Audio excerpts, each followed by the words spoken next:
Allô, allô, mes petits grippes-sous et bienvenue dans ce tout nouvel épisode de Petites Obsessions, le podcast où on est expert dans rien, mais curieux à propos d'au moins 96 affaires différentes.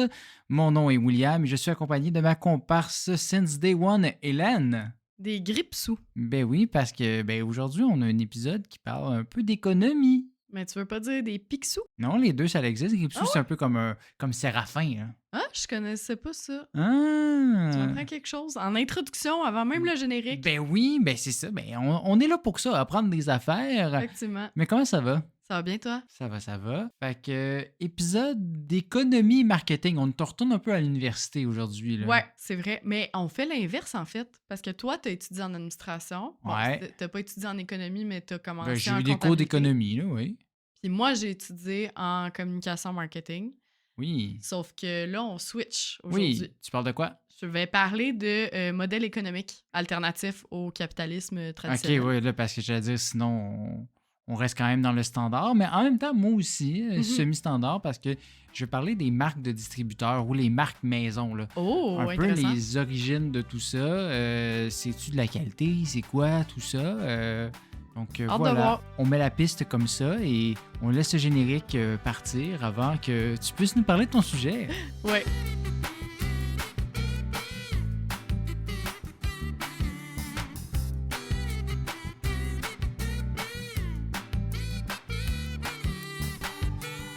Will, c'est probablement l'épisode le plus politique que j'aurais écrit jusqu'à présent. Économie et politique, oh là là! Ben, plus que l'épisode 22 sur des candidats colorés à des élections que je vous invite à aller écouter, là, si jamais ça n'a pas été fait. Ça peut vous faire sourire en ces temps difficiles, là, politiquement. Fait que là, ça, c'est ton côté marketing, vois-tu? Exactement. Hein? Je plug nos anciens épisodes. Épisode 22. Parce qu'à l'heure de la réduflation, où il faut hypothéquer ses brocolis pour accéder à la propriété, ben, j'avais envie d'explorer des alternatives au capitalisme pur et dur.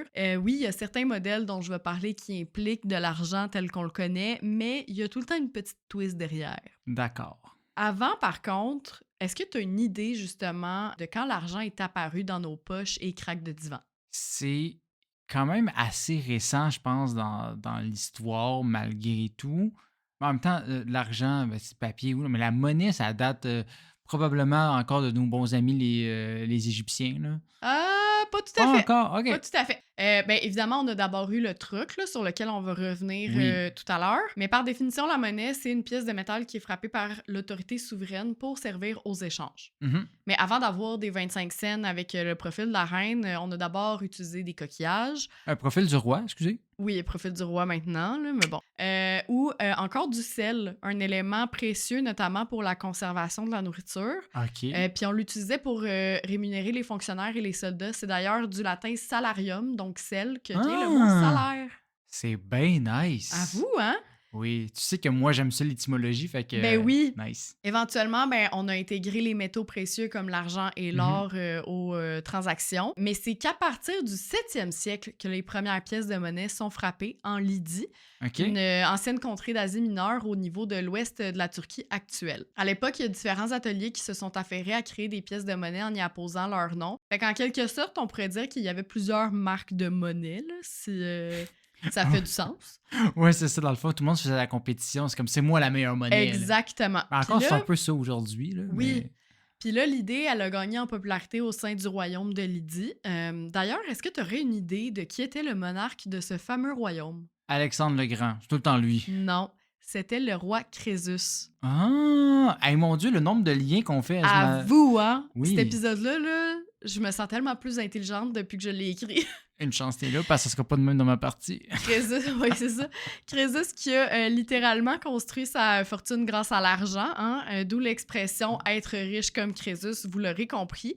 Parce qu'évidemment, les premiers à s'enrichir du système monétaire, ben, ce sont les États, hein, étant donné qu'ils ont le monopole de la frappe. En fait, à ce moment-là, ben, l'argent, c'est devenu un instrument de contrôle politique. C'est pour ça que je te dis que c'est un épisode un petit peu à saveur politique, notamment en facilitant justement la collecte des impôts. Petit à petit, le principe de l'argent, il a conquis les autres royaumes, hein, les empires grecs et romains, par exemple. C'est d'ailleurs à cette même époque que les idées démocratiques se sont imposées là, dans les sociétés grecques. Fait qu'il y a certains historiens qui se demandent si ces deux changements majeurs-là, l'argent et la démocratie, auraient pas justement un lien. Parce que c'est des changements majeurs là, dans la société. Là, Fait que dans le au fond, niveau c'est du ce qu'elle disait que fonctionnement. les gens pouvaient avoir accumulé une certaine richesse. Ça leur a Ouais, permis d'avoir peut-être un plus de pouvoir du peuple d'une certaine façon, en quelque sorte. temporairement, disons, dans Tout est relatif, l'histoire. là, on s'entend, et je Oui. ne suis pas une experte ni de l'économie, ni Mais de la Grèce antique. c'est une théorie à explorer. Mais voilà. En vérité, on n'a pas tout à fait la réponse à la question de pourquoi on est passé d'un système de troc à un système monétaire à cette époque-là précisément. Par contre, ce qu'on sait avec certitude, c'est que l'argent, tout comme l'écriture, ben, c'est une invention pour permettre la création des liens entre des humains qui vivent sur des territoires toujours plus éloignés. Mhm. Puis on y ajoute des symboles ou des dessins en référence justement à la souveraineté ou au territoire pour favoriser une reconnaissance de la nation qui l'utilise. Donc, c'est pour ça que nous, par exemple, on a justement la face de la reine ou du roi, Mhm. que dans d'autres pays, ben, ça va être d'autres personnages importants de Oui, l'histoire ben de c'est ce ça, c'est pas pays-là, mal etc. dans tous les pays, oui. Tu t'en doutes peut-être, le concept de dette, par contre, lui, est apparu bien avant, hein? Tu me dois un mouton. Exactement. On a retrouvé des traces de transactions basées sur des promesses futures qui remontent à l'époque de la Mésopotamie. OK. Fait que mes Égyptiens, finalement, ça va. Hein? Ouais, c'est ça. Avec l'invention de l'écriture à la même période, on a pu mieux quantifier ces dettes-là et surtout mieux les retenir. Hein. Mhm. Si tu te poses la question, oui, les intérêts existaient. Le code d'Hammurabi, un texte juridique créé en 1750 avant notre ère que probablement beaucoup de monde connaissent parce qu'on Oui, l'a on a vu déjà dans entendu nos, le nom. Là, ouais. ouais, dans nos livres d'histoire, ben, ça stipule que des intérêts s'appliquaient sur certains biens, notamment les céréales. Et si tu veux savoir, selon un article de la BBC sur lequel je suis tombée, le taux d'intérêt des céréales s'élevait à 33 %. OK, quand même, ça monte vite, là, la Ouais, céréale. tu repayais le tiers, là. Pendant longtemps, la monnaie avait une valeur double. D'abord, en fonction du métal à partir de laquelle elle était produite, hein, Mhm. si c'était de l'argent ou de l'or, mais aussi une valeur de commodité dans le sens où c'est beaucoup plus facile de traîner des petites pièces que 4 chèvres dans tes poches. Oui, ben, c'est pas mal ça. Pour ça que c'est utile encore à ce jour. Là. Exactement. C'est une solution durable, facile à transporter, en plus d'avoir sa valeur propre, comme je te disais, avec le métal. Les premiers billets de banque sont créés en Chine parce qu'encore une fois, même si les pièces de monnaie sont beaucoup plus commodes à transporter qu'un kilo de sel ou des Oui. chèvres, des moutons, etc., ben, en s'accumulant, elles finissent quand même par peser plus lourd dans la bourse. Définitivement. Puis c'est aussi qu'à mesure que le commerce se développe, on a besoin de plus de pièces, donc plus de cuivre, qui devient de plus en plus rare. Donc, on a pensé à le remplacer par du fer, sauf que Mhm. pour une même transaction, ben, il fallait plus de fer que de cuivre. Fait que ça devenait plus lourd, donc ça Ouais, arrangeait t'étais pas pas le d'avance. problème initial. Là. Donc, les marchands ils ont eu l'idée là, justement d'intégrer le papier. Puis c'est vers l'an 1000, sous la dynastie Song, que le premier billet de banque qui était fait en écorce de mûrier est apparu et qu'on appelle le jiaozi. Vois-tu, tu parlais de la monnaie, mais là, je pensais que c'était plus vieux. Mais le billet de banque, je pensais que c'était beaucoup plus récent que ça, Ouais, que moi l'an aussi, 1000. hein? Fait que c'est fascinant. Exactement, moi aussi. Et puis, bien évidemment, à partir du 20e siècle, là, il y a eu une sorte de dématérialisation un petit peu plus poussée, dans le sens où on a commencé à utiliser le papier pour faire des chèques, du plastique pour faire des cartes bancaires et de la matière non tangible pour tout ce qui est virement Interac, là, par Ouais. exemple. Et là, maintenant, ben, c'est venu le temps de parler des autres modèles économiques. Maintenant Euh, qu'on a fait le tour de notre modèle oui. actuel. Ben, c'est tous des modèles qui sont actuels, je te OK. dirais. Certains qui existent depuis plus longtemps que d'autres. Hein. Le premier dont j'ai envie de te parler, c'est le troc. Oui, définitivement, là, c'est quand même celui que tu peux pas passer à côté. Là. Ben, c'est ça. C'est un peu la mère de tous les modes de paiement parce que force est d'admettre qu'il fait son grand retour en ce moment, justement. C'est Techniquement, d'ailleurs. de la monnaie, c'est un peu de faire du truc, juste tu le fais indirectement aussi. Oui, tu tout sais, à c'est- fait. Puis c'est vraiment une révolution dans l'histoire, le truc, parce que contrairement à un mode unilatéral, en général, les deux parties sont gagnants. Hein. Évidemment, des fois, l'échange peut être plus ou moins équitable, mais le principe est que l'échange doit être équitable. Ouais. J'ai d'ailleurs testé cette méthode il y a tout juste un mois avec ma belle amie Florence, qui a pris soin de faire ma manicure, chose que je déteste faire moi-même en raison de mes deux mains gauches, tandis que moi, ben, je lui ai fait des gaufres pour garnir son congélateur. Tout le monde est content. C'est vraiment deux choses complètement différentes. Mais qui rendent les choses Exactement. heureux. Fait que quand je te dis que c'est un Ouais. mode qui existe depuis des millénaires, mais qui existe encore et qui est encore pratiqué à ce jour, c'est juste que des fois, on s'en rend pas compte parce que c'est tellement intuitif ou inconscient que c'est ça, on s'en rend pas compte. T'as aussi probablement entendu parler de l'histoire de Kyle MacDonald, ce Canadien qui a fait du truck pendant 1 an pour passer d'un trombone à une maison. Oui, j'en ai entendu parler. Ouais, je suis vois prête. ta face. Je suis t'es prête. prêt, là. Ben, pour ceux qui connaissent pas l'histoire, il a commencé à échanger son trombone par un stylo, ensuite une poignée de porte, un réchaud, un générateur électrique, une pompe à bière, une motoneige, une camionnette, un contrat avec une maison de disques, une location d'1 an à Phoenix, un après-midi avec Alice Cooper, une boule à neige, choix qui peut sembler régressif, mais comme son histoire commence à faire jaser dans les médias à ce moment-là, l'acteur Corbin Burnson, qu'on a pu voir dans Les Feux de l'amour notamment, et qui est un grand collectionneur de boules à neige, l'a contacté pour lui proposer de l'échanger contre un rôle dans son prochain film. Oui, c'est ça. C'est que c'est devenu un peu comme n'importe quoi. C'est ça. Puis même déjà à la base, tu vois qu'il y a des gros jumps parce que ça se jasait. Puis il y avait déjà des contacts là, dans le milieu du divertissement et tout. Fait que c'est sûr que c'était plus facile pour lui pour la moyenne des gens. Exactement. Puis lui, il s'était donné vraiment pour but d'arrêter son truck après 1 an. Là. Il s'était donné une date. Puis voyant l'échéance du pari arriver, la ville de Kipling en Saskatchewan lui a offert une maison, donc en Saskatchewan à Kipling, en échange du rôle, ce qui était en fait un excellent coup de pub là, pour la municipalité qui compte à peine 1000 habitants. Là. C'est un bon coup de pub pour beaucoup de gens, cette histoire-là. Fait que, tu sais, ça a fait le tour du monde. Ouais.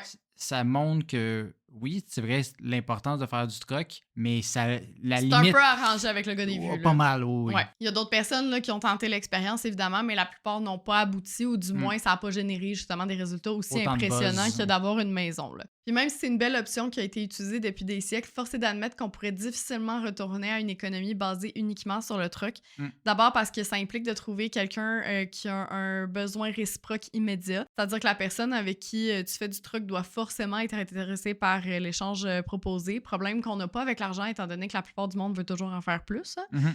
Parce que l'argent amène le monde. Et il faut souligner aussi l'enjeu de valeur relative. Là. Combien ça vaut une perceuse en kilos de blé? Ça fait que t'as pas le choix de passer à l'argent pour le faire indirectement. Puis cette valeur, ben, elle est à déterminer pour tous les échanges. Là. J'ai donné l'exemple d'une perceuse avec 1 kilo de blé, là, mais c'est vraiment pour absolument tout. Ouais. Fait que c'est pourquoi que l'argent, avec sa valeur quasi universelle et son transport facile, est devenu une solution là, aux limites du truck. Comme je te disais, avant l'adoption universelle du concept de l'argent et même aujourd'hui, il y a certaines monnaies insolites qui ont été et sont en circulation. D'abord, durant l'Antiquité romaine, des tessères circulaient. Les tessères, c'est des jetons qui étaient utilisés, entre autres, comme billets d'entrée pour des bordels. OK. Et selon l'endroit qui les acceptait, les motifs étaient différents, mais les jetons utilisés pour les maisons closes comportaient souvent une scène de Kama Sutra. Ah, ouais. D'accord. Fait que c'est une des premières monnaies dites porno. Ben, j'imagine une des rares aussi, là. Ah, ben attends! Il y en a une autre qui s'en vient. En 2009, la République de Palau, une archipel en Océanie qui compte moins de 20 000 habitants, a créé des pièces de 5 $ parfumées à la noix de coco. Fait que c'est faux de dire que l'argent n'a pas d'odeur dans ce cas-là. Ben, il y a aussi la fameuse rumeur là, qu'il y avait le billet le canadien qui sentait l'érable qui avait changé. Moi, je fais partie de ceux qui disaient que ça sentait un peu, mais c'est peut-être super psychologique. Je m'en souviens pas. Je sais même pas si j'en ai... gratté pour savoir. Ouais, je m'en souviens pas. Mais j'avais entendu parler de cette histoire-là, mais je sais pas si j'ai vécu l'expérience. En Papouasie-Nouvelle-Guinée, par contre, il semblerait que les véritables noix de coco soient acceptées en guise de monnaie d'échange. Okay. C'est surtout le cas dans les régions très rurales où, justement, l'argent liquide et les guichets se font plutôt rares. Donc, on va dans la forêt retirer des noix de coco.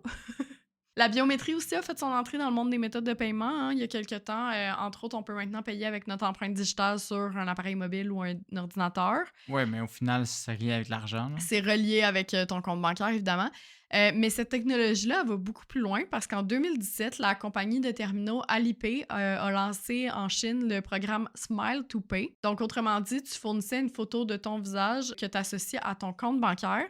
Puis quand vient le temps de faire un paiement, ben, tu as l'option de payer en souriant grâce aux caméras des terminaux qui fonctionnent avec la reconnaissance faciale et qui font donc le lien entre la photo que tu as soumise pour associer ton compte bancaire et ta photo à la caisse, là, si tu veux. Ah, cette dystopie qu'est la Chine, parce que c'est pas du tout pour avoir un scan de ta face autant en repos qu'en souriant. I don't like it. Non, moi non plus, je suis pas sûre. Autre modèle, on a aussi vu dans les dernières années l'apparition de l'économie collaborative et de partage, que Statistique Canada définit comme une activité facilitée par les plateformes numériques dans laquelle les gens louent leurs compétences ou offrent des ressources en échange de montants d'argent. Mhm. Autrement dit, ce sont les Airbnb, Vinted et Turo de ce monde. Ouais.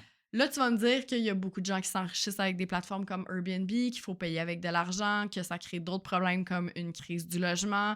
Puis t'as tout à fait raison. Mais à la base, Airbnb, c'était vraiment ça, de l'économie de Ouais, partage ça part d'une collaborative. bonne intention, puis ça vire vers autre chose. Là. Exactement. C'est comme En- du communisme.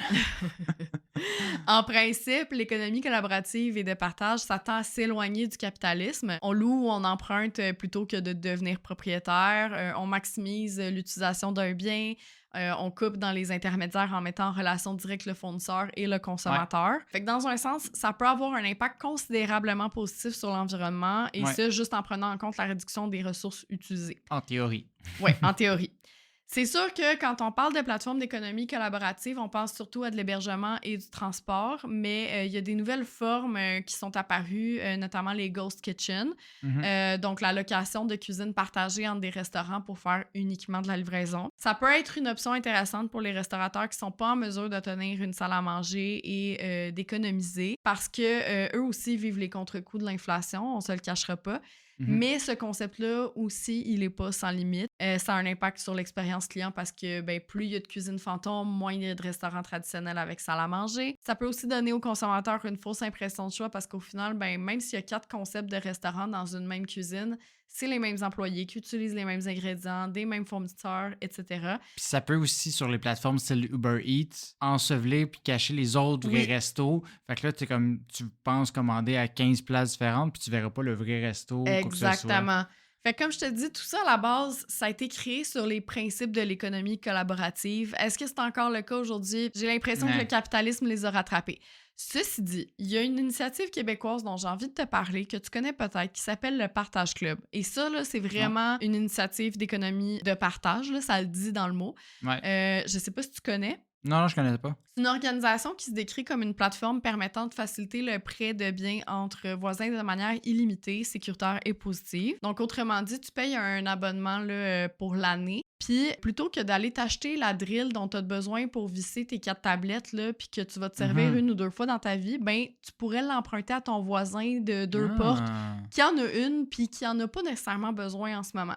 Puis des initiatives comme le Partage Club ou des systèmes d'échange local en Europe ou même des groupes Facebook de voisinage et d'emprunt, ça permet de créer une certaine solidarité, un lien social aussi, de briser l'isolement. Absolument. C'est con, mais ça risque que c'est ça. Et d'avoir accès à un réseau d'entraide aussi parce que justement, ça fait en sorte que tu n'as pas besoin d'aller dépenser des sommes d'argent pour avoir justement tous les outils. Puis ça favorise vraiment le partage. Fait que c'est possible un beau modèle d'économie de partage. Je dis pas que tout ceux que j'ai mentionnés l'étaient, mais c'est possible. Ça, mais celui-là, c'est comment que ça fonctionne? Le Partage Club, c'est une application. Il faut Ok. que tu aies un abonnement. Je me souviens plus du tarif là, en toute franchise. Allez voir. Mais allez voir, puis c'est une initiative québécoise que je trouve vraiment intéressante. Connais-tu l'économie circulaire? Oui. Saurais-tu me la décrire? Non. Fait que t'en connais pas. Ben, j'ai déjà entendu le mot. OK. C'est un modèle économique basé sur le principe que les déchets d'une activité ou d'une entreprise vont devenir les ressources d'une autre. Oui, c'est ça. Mais je savais. Oui, bien sûr. Ça a un impact sur la consommation parce que ça fait en sorte qu'on réutilise des ressources déjà existantes, hein? Mais aussi sur la production parce qu'on agit directement sur le coût des matières premières. Un exemple tout simple, là, c'est les déchets organiques qui sont utilisés pour faire du biocarburant, par exemple. Ouais. Un autre exemple d'économie circulaire, c'est des marques comme Mouvement Maltais qui font des shampoings et produits pour le corps à la base de drèches de bière. Donc, ils ont des ententes avec des microbrasseries pour recycler les résidus de la production de bière. Puis, eux, ils en font des produits de soins et d'hygiène corporelle. En toute transparence, j'ai travaillé avec les gars qui ont parti Mouvement Maltais. Ceci dit, on n'est pas commandité pour en parler aujourd'hui, mais je voulais donner un exemple qui sort un peu de l'ordinaire et autant le faire avec un produit québécois que je connais et que j'apprécie. Oui, c'est des bons produits, là, absolument. Ouais. Quand on pense à l'économie circulaire, on peut aussi penser à Pretty Ugly, qui lutte contre le gaspillage alimentaire avec son offre de croustilles, une entreprise québécoise aussi. Ces croustilles qui sont aussi à base de drèche, donc de microbrasserie, ouais, et de salsa avec des légumes qui auraient autrement fini à la poubelle. Ouais, ça, je savais, mais je savais pas pour la drèche. Hein. Ouais, mais ça a été plus récent. Là. Ils ont vraiment commencé avec les salsas, Ouais. puis après, ils ont intégré les croustilles.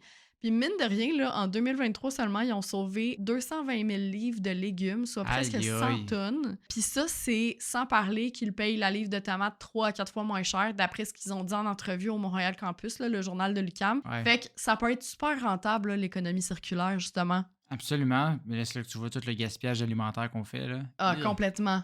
Puis l'économie circulaire, c'est pas seulement possible grâce aux produits alimentaires. Le site de l'Esplanade, qui est un accélérateur d'entreprises à impact social ou environnemental, a publié un article dans lequel j'ai appris qu'au Québec, il y a 30% des produits médicaux qui sont jetés par les professionnels du monde de la santé avant leur utilisation complète.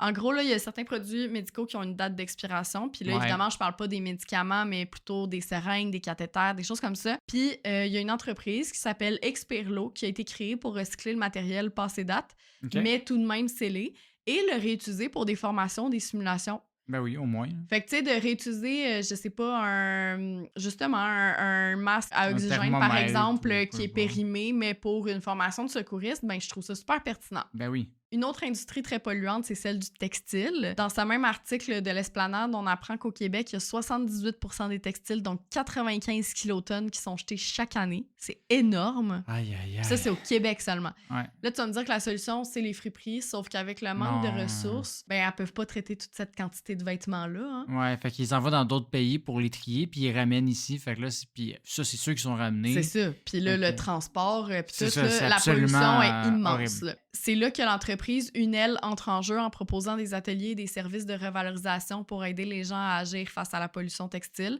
Ça, c'est sans parler d'une boutique de produits issus de la revalorisation à laquelle on est déjà allé. Je sais pas si tu t'en souviens, pour le premier anniversaire de la marque de mon amie Juliette, 8 juin 95, qui, elle aussi, fait du recyclage de différents matériaux pour en faire des bananes.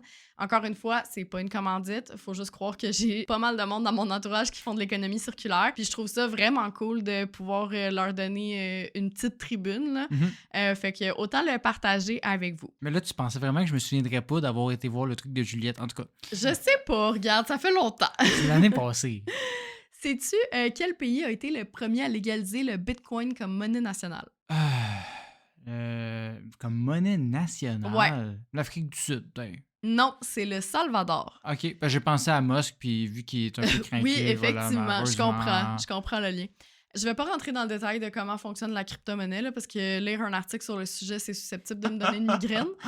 Mais sache que dans ce pays-là, tu peux payer tous tes achats du quotidien en Bitcoin. Là. Tu peux aller faire ton épicerie avec des Bitcoins si tu veux. Ah ouais. Ouais. Au fil de mes recherches, j'ai remarqué qu'il existait aussi plusieurs crypto-monnaies inusitées. Avec l'avènement, là, justement, de la crypto-monnaie, en particulier le Bitcoin, il y a certaines entreprises qui ont voulu embarquer dans le bateau ou du moins Beaucoup trop. s'offrir un beau coup de pub. Beaucoup trop. C'est le cas de Pornhub qui a lancé en 2014 le Titcoin. Fait que quand je te parlais tantôt d'une autre monnaie porno, c'est celle-là. Ouais, ben eux, au moins, c'est logique. tu Oui. sais, mais... Le Titcoin ou monnaie de sein, le concept est simple.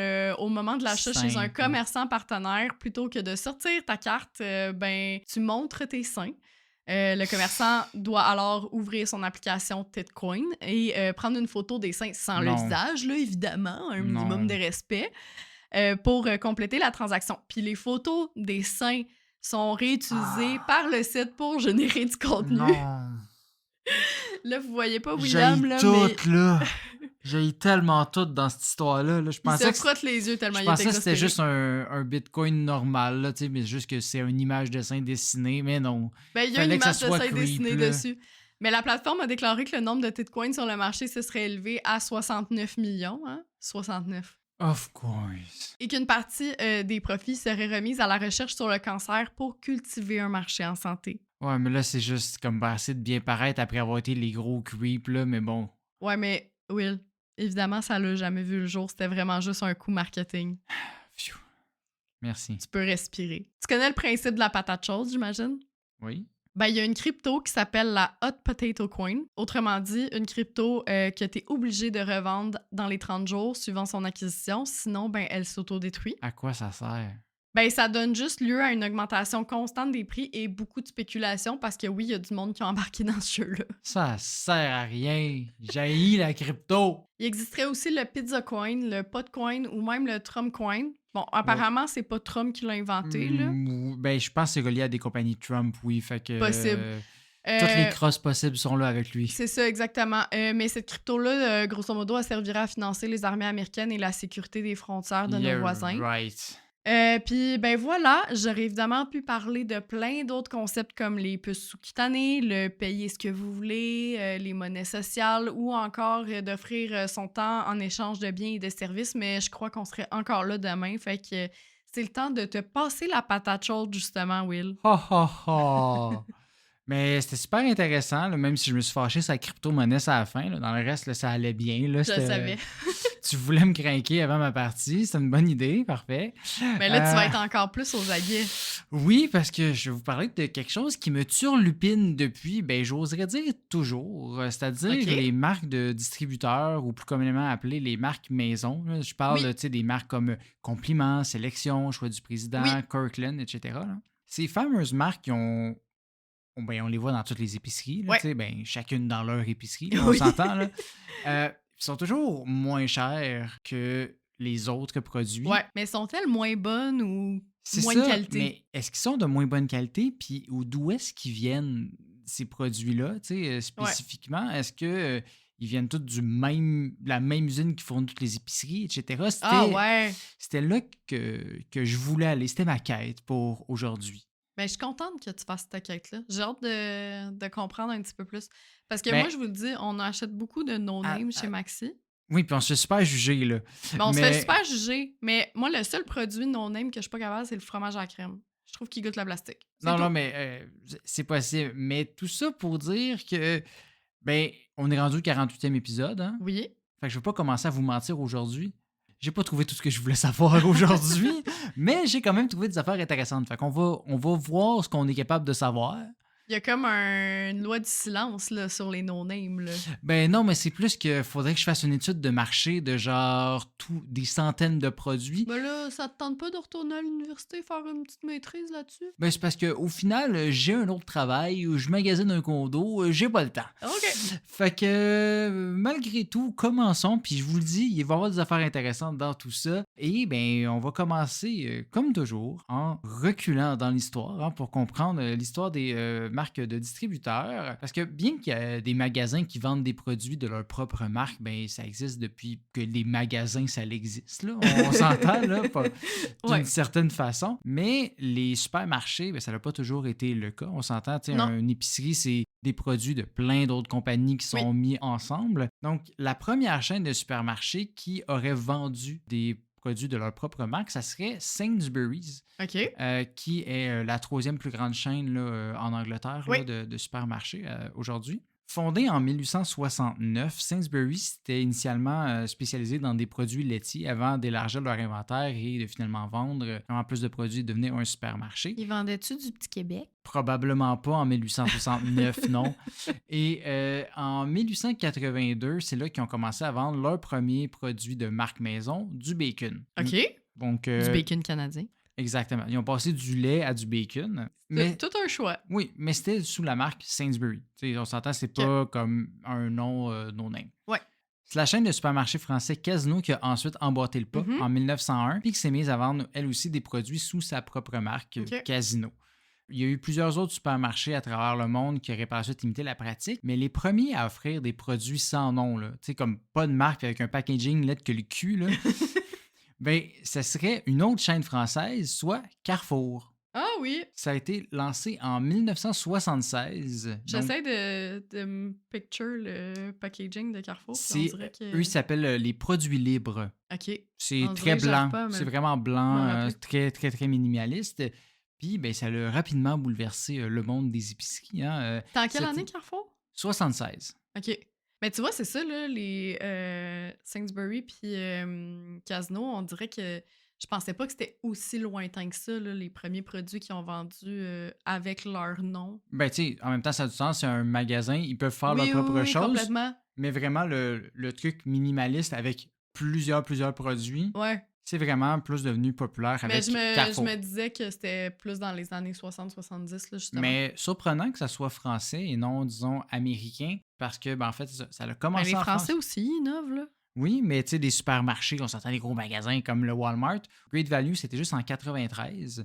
Puis Oh mon Dieu, c'est Kirkland tard. en 95 pour Costco. L'autre que j'ai vu récent, au Canada, ben récent, je veux dire, avant ça, Ouais. au Canada, les premiers à l'avoir fait, c'était Lobla avec Ok. le No Name en Ouais. 78. Fait que 2 ans après Carrefour. No Name qui est en fait une brand, là, on va se le dire. Ben maintenant, oui, c'est une marque, Oui, oui. mais je veux dire, c'est quand même. Non, mais le principe, c'était d'appeler ça No Name parce que c'est pas un produit de marque, mais Oui, mais c'est la même devenu une chose marque. que. Ben, oui, effectivement, mais on va y arriver. Bon. Parce que justement, on le sait, les épiceries ont toutes leurs marques, littéralement, qui. Parce qu'on s'entend, le mot no name, c'est un peu ironique, là, Ouais, versus un compliment ou Sensation. chez sensation. Metro. Là, tu touches à quelque chose que Ok. je voulais dire. Parce que. Le Ah. pourquoi c'est le mot sensation puis compliment chez l'autre. là. Non, c'est juste que en écrivant, j'étais comme, attends, Maxi, c'est-tu sans nom ou c'est choix du président? Mais c'est un peu les deux. Là. Oui, mais en fait, ils ont toutes deux marques. Puis j'avais jamais réalisé. Hein? Oui, Ils ont une marque genre plus fancy puis une marque plus bas de gamme. oui. T'as Sans nom chez Maxi, Sélection chez Métro, Compliment IGA. Puis après, ils ont Choix du président, Irrésistible et Sensation. Dans le fond, C'est vrai. les sans noms, c'est vraiment comme les trucs de base, les cannes, du fromage, etc. Tandis que les autres, ça va être plus les produits transformés. Donc, les produits Ok. plus de luxe, entre guillemets. Ouais. Fait que, tu sais, President's Choice, t'as pas la canne de haricots, tu vas avoir le pâté. Oui. Oh mon Dieu. La révélation. C'est comme si cave, mais je sais pas, j'avais pas réalisé. Mais c'est ça aussi, là, notre podcast, on s'entend, là. De C'est se ça. rendre compte de faire tellement logique qu'on se dit, Christy, qu'on est niaiseux, ça n'a pas de sens. Comme notre épisode Ces autoroutes, là, je me suis C'est exactement l'exemple que j'allais dire. Allez écouter ça, là, la gang. Vous allez. Je vais dire le chiffre en post-prod, je me souviens plus c'est quoi. Épisode 33. Mais c'était quoi le but de ces compagnies-là en lançant leur propre marque, me demanderas-tu? Faire du profit. Ben oui, entre autres, mais il y a plusieurs objectifs. L'objectif initial, ben, c'est de fidéliser une clientèle Ouais. qui aime leurs produits, fait qu'ils vont retourner. tu sais. Fait que Parce c'est que comme- là, Monique qui achète ses petits produits compliments, elle va en parler à Janine. Puis là, Janine, elle va être intéressée par les petits produits compliments. Là, tu fait peux que- dire, j'aime mieux compliment que no name. tu sais. Fait que je vais rester à cette Exactement. épicerie-là. Parce C'est que ça. les autres produits, ils ont dans toutes les épiceries, mais ça, il l'a juste à une place. Puis si c'est bon puis c'est pas cher, ben t'as envie de retourner. Tu sais, clairement, ça renforce aussi le sentiment d'appartenance à la bannière. Mais on se le cachera pas, comme tu dis, il y a une question de marge. Quand tu as ta marque maison, ben tu as à payer le fournisseur parce Ouais. que oui, c'est pas eux qui ont 46 000 usines chacun, ils ont des Ben non, fournisseurs, j'imagine là. Mais tu as pas mal moins de choses à payer qu'une grande marque pour faire des profits. Ok. Parce que mettons, tu prends les biscuits Ritz. Ouais. Je sais pas pourquoi les Ritz, là, mais je décide de parler d'eux autres. Mais non seulement ils doivent développer leurs produits, mais après ça, ils payent cher pour leur emballage, qu'il soit coloré Ouais. d'une certaine façon. Puis ils vont faire. Faire de la- connaître leur marque, là, aussi. Exact. Tout le marketing, là. Ils vont faire énormément de publicité. Ça va leur coûter des millions. C'est Puis ça. ça, ils n'ont pas le choix de le mettre en partie dans leur prix. Oui, tout à fait. Versus no name, là. T'as ton packaging jaune, puis t'as craquelin au fromage écrit en Helvetica dessus, Ouais. puis that's it. Ça te Tu coûte vois un peu rien. de pub, genre le choix du président, mais j'ai jamais vu de pub télé no-name, je pense. Non, là. c'est ça. Fait que ça te coûte presque rien. Tu fais pas de marketing, tu fais le marketing de ton épicerie. Ouais. Puis indirectement, tu fais le marketing de ça. Fait que tu peux baisser le prix et faire la même marge en vendant ce produit-là. Ah. Ils sont pas fous, ces capitalistes. Oui. Puis ils ont littéralement la data, les épiceries, de dire genre, tel produit, ça se vend beaucoup. Ouais. Ben, je vais en faire un. Oh my God. Tu sais, c'est pas cave, là. C'est tellement des génies machiavéliques. Fait que là, c'est comme, bon, tu vois lequel qui est le plus populaire. En plus, c'est même pas juste genre, tu peux comparer lequel des plus populaires. Donc, fait comme, mettons, ces biscuits-là sont plus mous que l'autre, ben, on va en faire des plus mous. Les gens, ouais, c'est ça. Fait que là, ils font de la R&D, mais vraiment plus de base. Fait qu'ils vont voir des fournisseurs, ils vont dire, t'es-tu capable de me refaire quelque chose Est-ce qui qu'ils ressemble à font de ça? la recherche et développement gratuite de même? Ben, pas juste gratuite, là, ils en font Non, par non, mais- eux-mêmes aussi, mais c'est quand même du génie pour ces Ah, compagnies-là. c'est bon. Mais c'est qui ces fameux fournisseurs-là? Hein? Les fournisseurs pour ces épiceries-là? C'est Gérard dans son sol, son petit laboratoire. Ben, peut-être parce que c'est la partie où je vais vous dire, je sais pas. Ces compagnies-là, je les connais Fait pas. à quelque part dans le monde, c'est ça qui est écrit sur le produit. C'est ça. Ben, ceci étant dit, je peux quand même vous donner une petite piste en parlant de la qualité des produits, histoire de voir si le mythe comme quoi ces marques-là sont bonnes ou non. Puis ça, je peux le faire grâce à une des meilleures émissions de service du Québec, l'épicerie, et ainsi qu'à la nutritionniste Isabelle Marquis qui est passée à cette émission-là. Mais selon elle, ce serait généralement faux que les produits de marque générique, marque maison, sont moins bons que les autres Ouais. si on compare les valeurs nutritives et Ouais. les ingrédients sur la plupart. Tu vas comparer, c'est pas mal sensiblement la même chose. Oui, il va y avoir des variations de goût, de texture un peu, mais tu vas pas être moins bien nourri en mangeant de ces produits-là, ça c'est certain. Même que des fois, ça peut être mieux. Oui, complètement. Le biscuit aux pépites de chocolat choix du président est, par exemple, reconnu. Je trouve que j'en ai vu souvent. Là, tu sais, Ok. la boîte, là, c'est. En tout cas, Oui, oui, oui. Je vois laquelle. elle est brune. Oui. Mais, Avec toutes plein de pépites de chocolat en ouais, background. Ouais, c'est ça, exact. exactement de laquelle tu parles. Elle est reconnue comme étant meilleure que les autres marques ou même que Chips Ahoy, Ouais. genre, tu sais, la grande compagnie, parce que ben, ils ont un cacao certifié de la Rainforest Alliance, ils n'ont aucun additif chimique, puis ben, ils sont moins chers. Isabelle Marquis dit aussi que c'est un peu la même chose pour les gaufres. Elle recommande, mettons, de prendre les gaufres chez Metro, comparativement aux gaufres Ego qui sont remplis d'additifs. Ouais. Parce que, bon, c'est ça. Des fois, c'est pas parce que c'est une marque, tu la connais, mais c'est pas pour dire que c'est mieux pour ta santé.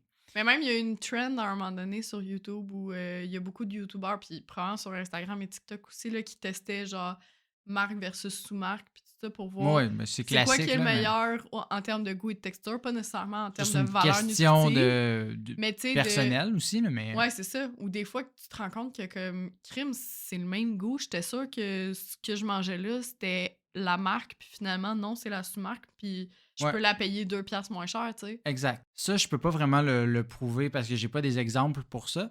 Par contre, on peut tirer certaines conclusions par moment. Elle donnait encore une fois un autre exemple du bouillon de légumes sélection et sans nom. OK? Que si tu regardes les deux listes d'ingrédients, elles sont absolument identiques. Ça se peut qu'il y ait des petites différences d'assaisonnement, mais en soi, c'est probablement fait à la même usine parce que la OK. liste est la même chose. Fait que tu as deux marques de distribution Ouais, qui sont probablement exactement pareil, là, ouais, c'est ça. probablement faites la même chose. Si vous préférez la Campbell, c'est pas exactement la même recette, mais ça pourrait quand même être fait dans la même usine sans Ouais. qu'on le sache, parce que ça peut être un fournisseur pour chacun d'entre eux.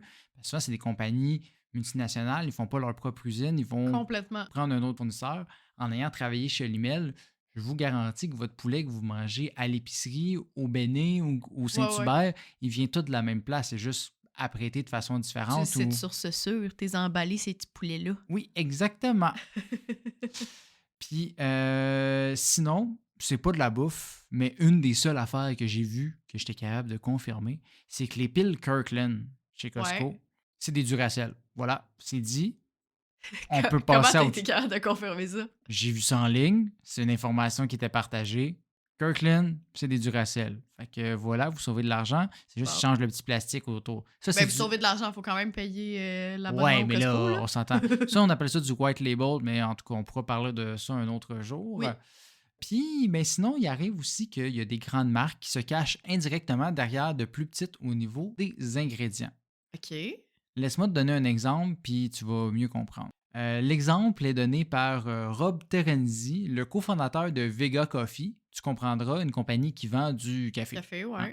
Donc, eux, ils vendent des grains de café, bon, dans des épiceries, etc. Ouais. C'est une marque de café. Mais eux aussi, ben, ils vont vendre leurs grains à un manufacturier de crème glacée. Pour faire de la crème glacée au café? Ouais. OK. Mais après, la compagnie crème glacée, elle va pas nécessairement dire sur son packaging fait avec le café Vega. Il va dire Ouais. fait de café, fait d'Amérique latine. Des fois, ils vont le dire quand c'est comme une grosse marque connue puis vraiment appréciée C'est des ça. consommateurs. Mais si c'est les petits producteurs de café, Exact. ouais, non, là, Mais effectivement. Vega, dans le fond, eux, ben, ils augmentent leur volume de vente comme ça. Ouais. Puis ça leur permet après ben, de baisser leur coût de production et donc de vendre leurs produits moins chers sur les tablettes en vendant du plus gros volume. Parce que ben, Mais plus oui. tu vends du volume, plus tu fais des économies d'échelle. Donc, ils vendent comme ça. Fait que même si leur nom n'est pas attaché, c'est bon pour le consommateur. Puis après ça, s'il est marqué que la crème glacée est faite avec du café d'Amérique latine, ben des compagnies comme Vega vont bénéficier indirectement un peu là, de la situation, comme tous les autres producteurs de la région. Donc, il y a peut-être d'autres compagnies qui font ça, ne sont probablement pas les seuls à le faire, mais ça fait que, bon, ça stimule le marché, donc c'est bénéfique. Mais bon, c'est ça. On reste quand même dans une part de mystère dans tout ça. Là. Ouais, c'est ça. Je sens que tu as ouvert une boîte de Pandore, mais on n'a pas vu toute la forêt, là. On va rester quand même dans le Pandore là, Ouais, c'est ça. aujourd'hui. On va se contenter d'en avoir appris beaucoup dans ta partie, mais quand même, on a des pistes d'information. Tu sais, sachez qu'il y a de la qualité dans les conserves compliments, puis ça peut valoir la peine de les choisir pour économiser, en plus que ce soit pas mal des produits canadiens.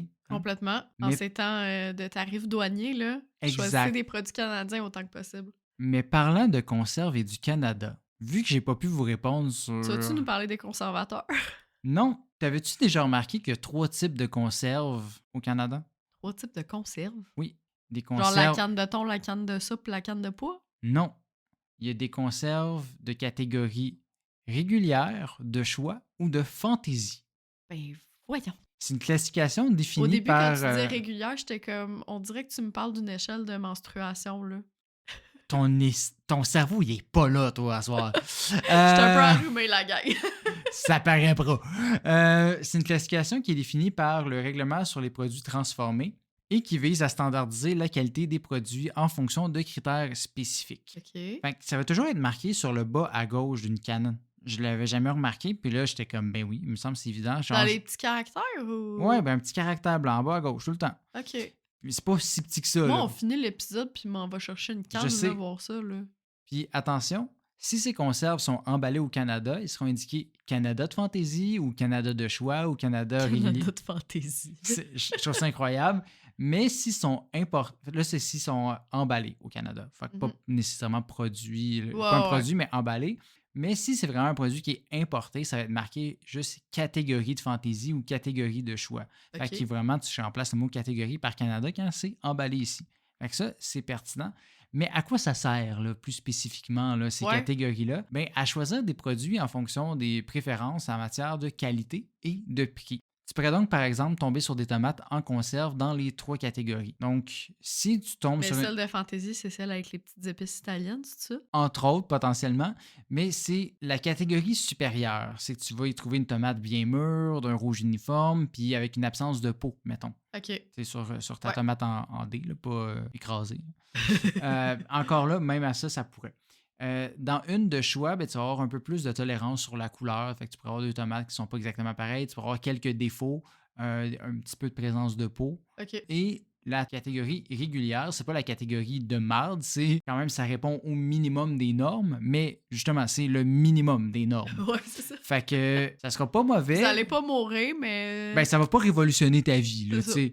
Mais c'est peut-être... C'est pas de shit, mais c'est pas de la merde. Mais c'est ça. Mais c'est pas tous les produits qui sont dans les 3 catégories. Tu sais, mettons, encore une fois, notre amie Isabelle Marquis parlait du fait que si tu prends du maïs en crème, ça va toujours être un produit de fantaisie parce que c'est pas un produit que tu veux des motons et que ça soit pas uniforme. Tu veux que ça soit quand même assez lisse. Tandis que ben, si tu veux du maïs en grains, ben, tu vas en avoir là, en version régulière. Là. Ouais. Puis c'est pas grave s'il y en a un qui a un peu défaut, qui est un peu moins jaune, etc. Tu sais. Fait que c'est vraiment là que tu vas voir la différence. Puis pourquoi ben, je vous parle de ça? Ben, parce que peut-être que, entre autres, une des raisons pourquoi vous avez détesté certaines marques par le passé, c'est que vous avez peut-être passé d'une marque de fantaisie à une marque régulière sans vous en rendre compte. Il y en a des marques de distributeurs qui sont... Genre la crème. Non, mais c'est pas une conserve, il n'est pas marqué. Mais il y a des marques de distributeurs de fantaisie, ça existe, mais c'est juste... Parfois, ça peut être là que tu vois l'irrégularité.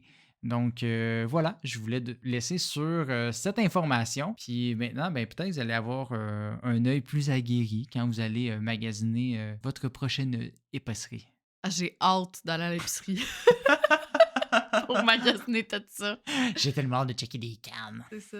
Hello, ici William au montage pour vous dire que cette partie-là sur les catégories, mais ça se peut que ça s'applique plus. Parce que j'ai fait une erreur de débutant, j'ai pas été voir dans mon garde-manger avant d'enregistrer ça. Puis là, ben, je viens de le faire, puis j'ai une seule canne avec une mention Canada de Fantaisie. Les autres ont rien du tout.